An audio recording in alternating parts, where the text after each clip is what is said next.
অনেক কষ্ট বুকে চেপে আমরা এই নির্বাচনের রায় আপাতত মেনে নিচ্ছি।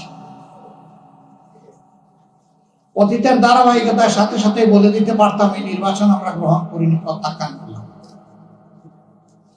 তাহলে কি হতো সেটাও আমাদের সামনে বিবেচনায় ছিল বলেই আমরা মেনে নিয়েছি। কিন্তু তার মানে এই নয় যে সমস্ত অন্যায়কে আবার মেনে নেব। এখন বিএনপির আপত্তি কেন? শুরুতেই জাতির সাথে দেওয়া অঙ্গীকার যদি বিএনপি ভঙ্গ করে 5 বছর সেই অঙ্গীকার রক্ষা করবে কিভাবে? আমরা দেখতে চাই এখনো সময় আছে, সংশোধন হোক, বিএনপি নিজেদেরকে সংশোধন করে এই জনরায়কে মেনে নেব। 69% মানুষ সংস্কারের পক্ষে ভোট দিয়েছে, ভোট দিয়েছে। প্রকৃত পক্ষে এইটাই ছিল জাতীয় সংসদের উপর।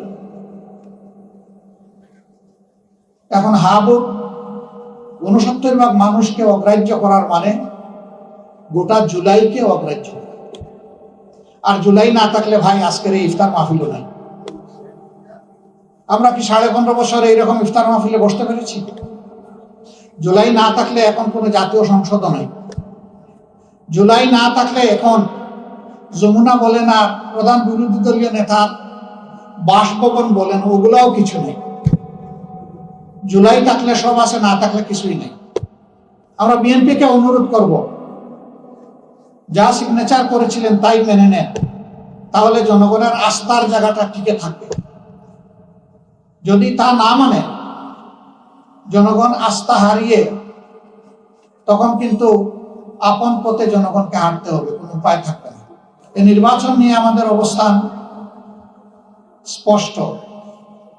আমরা বলেছি অনেক কষ্ট বুকে চেপে আমরা এই নির্বাচনের রায় আপাতত মেনে নিচ্ছি। অতীতের ধারাবাহিকতার সাথে সাথে বলে দিতে পারতাম এই নির্বাচন আমরা গ্রহণ করিনি, প্রত্যাখ্যান করলাম, তাহলে কি হতো সেটাও আমাদের সামনে বিবেচনায় ছিল বলেই আমরা মেনে নিয়েছি। কিন্তু তার মানে এই নয় যে সমস্ত অন্যায়কে আবার মেনে নেব। অন্যায় করলেই বাধা হয়ে দাঁড়াবো ইনশাআল্লাহ। জুলাই সনদের কথা বলা হয়েছে, সংখ্যাগরিষ্ঠতা পেয়ে বিএনপি এখন ক্ষমতায় গিয়েছেন, তারাও তো এখানে স্বাক্ষর করেছে। স্পষ্ট লেখা ছিল যে একটি নির্বাচন হবে। আমাদের দাবি ছিল যে গণভোটটা আগে হবে, তাহলে জাতি একটা দিশা পাবে। কিন্তু বিএনপির অনড় মানসিকতার কারণে সরকার তাদের কাছে নথি স্বীকার করে একই দিনে গণভোট এবং সাধারণ নির্বাচন ঘোষণা করে। মানুষ সাধারণ নির্বাচনে যে ভোট দিয়েছে, সে ভোটের প্রতিফলন ফলাফলে আসেনি। এটা আমাদের কথা না, সবার আগে এই কথাটা বলেছে টিআইবি, এরপরে বলেছে সুজন। তারা তো কোনো দলের না, তারা তাদের নির্দলীয় অবস্থান থেকে এই কথাগুলো বলেছে। তারপরে বিগত সরকারের একজন উপদেষ্টাও সেই একই কথা একই সুরে বলেছে। এর মধ্য দিয়ে এটা প্রমাণিত হয়েছে, এই জায়গায় জনগণ যাদেরকে জাতীয় সংসদে তাদের প্রতিনিধি হিসাবে পাঠাতে চেয়েছে ভোটের মাধ্যমে, সেই ভোটের ফলাফলকে হাইজ্যাক করা হয়েছে। এখানে উপস্থিত অনেকে আছে যাদের অধিকার কেড়ে নেওয়া হয়েছে, হরণ করা হয়েছে।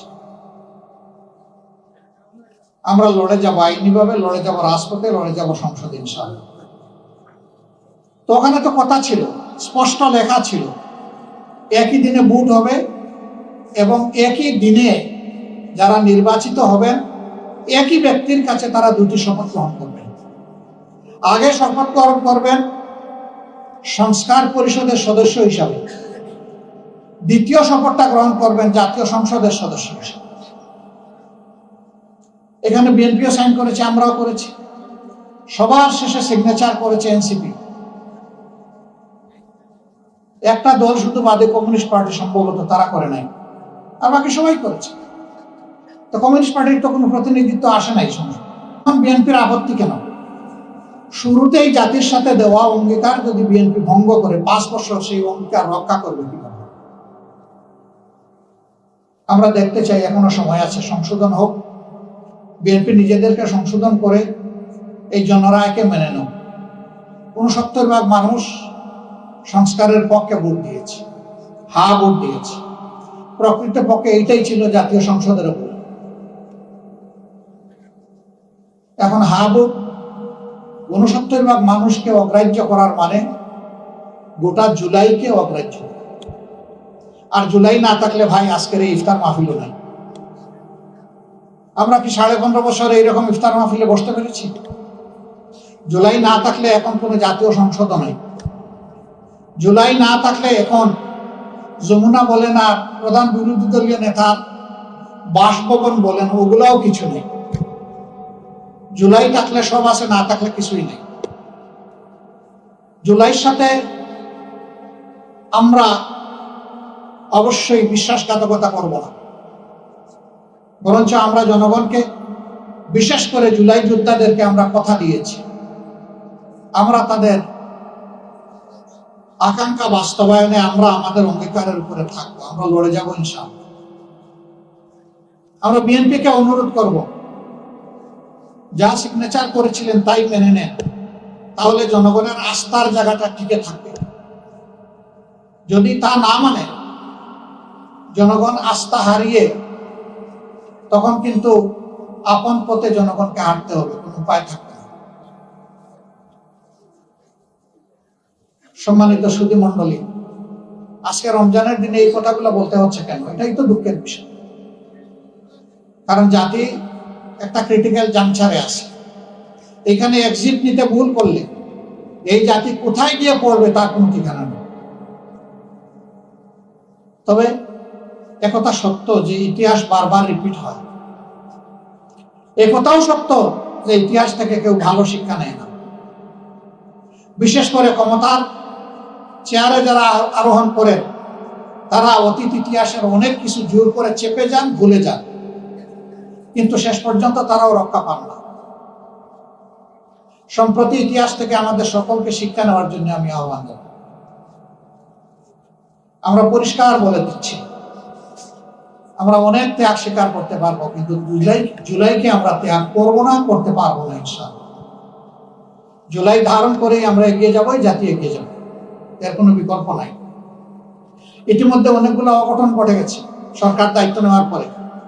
আপনারা দেখেছেন ট্রাইব্যুনালের চিফ প্রসিকিউটর রাতারাতি বদল করা হয়েছে। যারা জাতির জন্য লড়াই করে যাচ্ছিলেন আদালতে, বাংলাদেশ ব্যাংকের গভর্নর এবং তার উপদেষ্টাকে অপমানজনকভাবে লাঞ্ছিত করে সেখান থেকে বিদায় দেওয়া হয়েছে। আপনারা দেখেছেন ইতিমধ্যে দুদক পুরাটাই তারা পদত্যাগ করেছে, অর্থাৎ পদত্যাগে বাধ্য করা হয়েছে। বহু বিশ্ববিদ্যালয়ে প্রচন্ড চাপ, বিভিন্ন দায়িত্বপূর্ণ পদে যারা আছেন পদ ছেড়ে চলে যান সম্মানের সাথে, না গেলে অন্য কিছু। অথচ আমরা বারবার শুনেছিলাম বিএনপির মূল নেতৃত্বের কাছ থেকে যে আমরা দেশ ছাড়াবো, সাজাবো মেধার ভিত্তিতে, মেরিটোক্রেসি। তো মেরিটোক্রেসিতে দলতন্ত্র আসে কেন? দলীয় আনুগত্য যারা নির্ভেজালভাবে মানবে তাদেরকে সব জায়গায় বসাতে হবে না, বরঞ্চ রাষ্ট্রের যে জায়গায় যাকে মানায় তাকে সেখানে দেন। যারা বসে আছে তারা যদি সঠিকভাবে দায়িত্ব পালন করে তাদেরকে দায়িত্ব পালন করতে দেন। আমরা আহ্বান জানাতে চাই, এই রাস্তা পরিত্যাগ করে জনগণের সেন্টিমেন্টকে ধারণ করে সরকার যেন দেশ পরিচালনার চেষ্টা করে, তাহলে আমরাও সরকার